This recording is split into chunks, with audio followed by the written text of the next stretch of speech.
Christmas in 1776.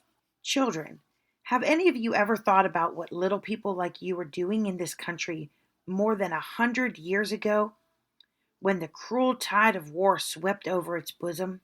From many homes, the fathers were absent, fighting bravely for the liberty which we now enjoy, while the mothers, no less, valiantly struggled against hardships and discomforts in order to keep a home for their children, whom you only know as your great grandfathers and great grandmothers, dignified gentlemen and beautiful ladies, whose painted portraits hang upon the walls in some of your homes. Merry, romping children they were in those far off times, yet their bright faces must have looked grave sometimes when they heard the grown people talking of great things that were happening around them. Some of these little people never forgot the wonderful events of which they heard, and afterward related them to their children and grandchildren, which accounts for some of the interesting stories which you may still hear if you are good children. The Christmas story that I have to tell you about is about a boy and girl who lived in Bordertown, New Jersey. The father of these children was a soldier in General Washington's army, which was encamped a few miles north of Trenton, on the Pennsylvania side of the Delaware River. Bordentown, as you can see by looking on your map, if you have not hidden them all away for the holidays, is about 7 miles south of Trenton, where 1,500 Hessians and a group of British light horse were holding the town. Thus you see that the British in force were between Washington's army and Bordentown, besides which there were some British and Hessian troops in the very town. All this seriously interfered with Captain Tracy's going home to eat his Christmas dinner with his wife and children. Kitty and Harry and Tracy, who had not lived long enough to see many years, could not imagine such a thing as Christmas without their father, and had busied themselves for weeks in making everything ready to have a merry time with him. Kitty, who loved to play quite as much as any frolicsome kitty of today, had spent all her spare time knitting a pair of thick woolen stockings, which seems a wonderful feat for a little girl only 8 years old to perform. Can you not see her sitting by the great chimney place, filled with its roaring, crackling logs, in her quaint, short-waisted dress, knitting away steadily and puckering up her rosy, dimpled face over the strange twists and turns of that old stocking? I can see her, and I could also hear her sweet voice as she chatters away to her mother about how surprised Papa will be to find his little girl can knit like a grown-up woman, while Harry spreads out on the hearth a goodly store of shell barks that he has gathered and is keeping for his share of the surprise. "What if he shouldn't come?" asked Harry suddenly. "Oh, he'll come. Papa never stays away on Christmas," said Kitty, looking up into her mother's face for an echo to her words. Instead, she sees something very like tears in her mother's eyes. "Oh, Mama, don't you think he'll come?" "He will come if he possibly can," said Mrs. Tracy, "and if he cannot, we will keep Christmas whenever dear Papa does come home." "It won't be half so nice," said Kitty. "Nothing so nice as really Christmas. And how's Kris Kringle going to know about it if we change the day? We'll let him come just the same, and if he brings anything for Papa, we can put it away for him." This plan still seemed a poor one to Miss Kitty, who went to her bed in a sober mood that night, and was heard telling her dear dolly, Martha Washington, that wars were miserable, and that when she married, she would have a man who kept a candy shop for a husband, and not a soldier. No, Martha, not even if he's as nice as Papa. As Martha made no objection to this little arrangement, being an obedient child, they were both soon fast asleep. The days of that cold winter of 1776 wore on. So cold it was that the sufferings of the soldiers were great. Their bleeding feet often left marks on the pure white snow over which they marched. As Christmas drew near, there was a feeling among the patriots that some blow was about to be struck. But what was it? And from whence they knew not.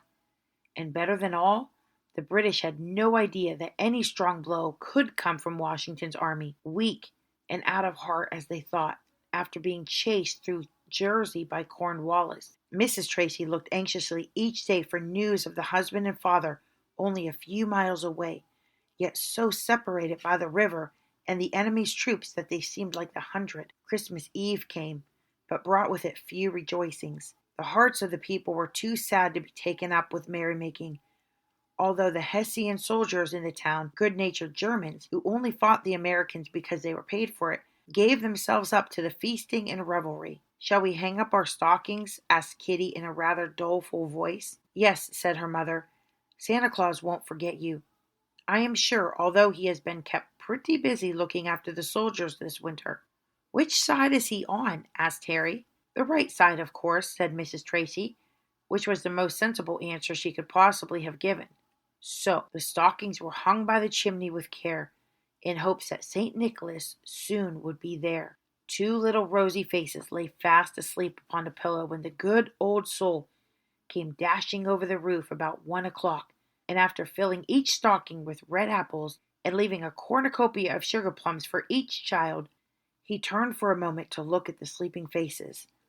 For St. Nicholas has a tender spot in his great big heart for a soldier's children. Then, remembering many other small folks waiting for him all over the land, he sprang up the chimney and was away in a trice. Santa Claus, in the form of Mrs. Tracy's farmer's brother, brought her a splendid turkey, but because the Hessians were uncommonly fond of turkey, it came hidden under a load of wood. Harry was very fond of turkey too, as well as of all other good things. But when his mother said, "It's such a fine bird, it seems too bad to eat it without father," Harry cried out, "Yes, keep it for Papa." And Kitty joining in the chorus, the vote was unanimous, and the turkey was hung away to await the return of the good soldier, although it seemed strange, as Kitty told Martha Washington, to have no papa and no turkey on Christmas Day. The day passed and night came, cold with a steady fall of rain and sleet. Kitty prayed that her dear papa might not be out in the storm, and that he might come home and wear his beautiful blue stockings and eat his turkey, said Harry's sleepy voice, after which they were soon in the land of dreams. Toward morning the good people in Bordentown were suddenly aroused by firing in the distance, which became more and more distinct as the day wore on. There was great excitement in the town. Men and women gathered together in little groups in the streets to wonder what it was all about, and neighbors came dropping into Mrs. Tracy's parlor all day long, one after the other, to say what they thought of the firing. In the evening there came a body of Hessians flying into the town to say that General Washington had surprised the British at Trenton early that morning and completely routed them, which so frightened the Hessians in Bordentown that they left without the slightest ceremony. It was a joyful hour to the good town people when the Red Jackets turned their backs on them, thinking every moment that the Patriot army would be after them. Indeed, it seemed as if wonders would never cease that day, for while rejoicings were still loud over the departure of the enemy, there came a knock at Mrs. Tracy's door, and while she was wondering whether she dared open it, it was pushed ajar, and a tall soldier entered. What a scream of delight greeted that soldier, and how Kitty and Harry danced about him and clung to his knees, while Mrs. Tracy drew him toward the warm blaze and helped him off with his damp cloak. Cold and tired Captain Tracy was, after a night's march in the streets and a day's fighting, but he was not too weary to smile at the dear faces around him, or to pat Kitty's head when she brought his warm stockings and would put them on the tired feet herself. Suddenly there was a sharp, quick bark outside the door. "What's that?" cried Harry. "Oh, I forgot. Open the door. Here, Fido, Fido." Into the room there sprang a beautiful little King Charles spaniel, white with tan spots, and ears of the longest, softest, and silkiest. "What a little dear!" exclaimed Kitty. "Where did it come from?" "From the Battle of Trenton," said her father. "His poor master was shot after the redcoats had turned their backs, and I was hurrying along one of the streets where the fighting had been the fiercest. I heard a low groan, and turning, saw a British officer lying among the number of slain. I raised his head. He begged for some water, which I brought him, and bending down my ear I heard him whisper, 'Dying, last battle, say a prayer.' He tried to follow me in the words of a prayer, and then, taking my hand, laid it on something soft and warm. Nestling close up to his breast, it was this little dog. The gentleman, for he was a real gentleman, gasped out, 'Take care of my poor Fido. Good night,' and was gone. It was as much as I could do to get the little creature away from his dead master. He clung to him as if he loved him better than life. You'll take care of him, won't you, children? I brought him home to you for a Christmas present. Pretty little Fido, said Kitty, taking the soft, curly creature in her arms. I think it's the best present in the world, and tomorrow is to be real Christmas because you are home, Papa. And we'll eat turkey, said Harry, and shellbarks, lots of them that I saved for you. What a good time we'll have. And oh, Papa, don't go to war any more, but stay at home with Mother and Kitty and Fido and me.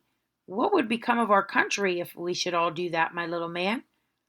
It was a good day's work that we did this Christmas, getting the army all across the river so quickly and quietly that we surprised the enemy and gained a victory with the loss of few men. Thus, it was that some of the good people of 1776 spent their Christmas, that their children and grandchildren might spend many of them as citizens of a free nation. The end.